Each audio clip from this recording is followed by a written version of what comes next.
एक छोटे से गांव में रामू नाम का एक मेहनती किसान रहता था। उसका एक छोटा सा कच्चा घर और खेत थे जिनमें वह साल भर अनाज उगाता था। बरसात का मौसम आया तो नदी में पानी बढ़ने लगा। शुरू में तो रामू खुश था कि फसल को पानी मिलेगा, लेकिन कुछ ही दिनों में मूसलाधार बारिश ने नदी को उफान पर पहुंचा दिया। एक रात तेज गरज बरस के साथ पानी गांव में घुस आया। लोग भाग दौड़ करने लगे। रामू ने अपने परिवार और कुछ जरूरी सामान को लेकर ऊंचे टीले की तरफ शरण ली।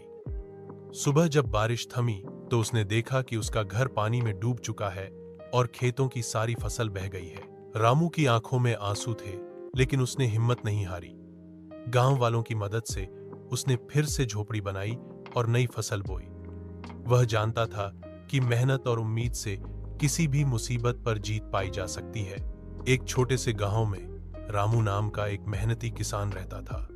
उसका एक छोटा सा कच्चा घर और खेत थे जिनमें वह साल भर अनाज उगाता था। बरसात का मौसम आया तो नदी में पानी बढ़ने लगा। शुरू में तो रामू खुश था कि फसल को पानी मिलेगा, लेकिन कुछ ही दिनों में मूसलाधार बारिश ने नदी को उफान पर पहुंचा दिया। एक रात तेज गरज बरस के साथ पानी गांव में घुस आया। लोग भाग दौड़ करने लगे।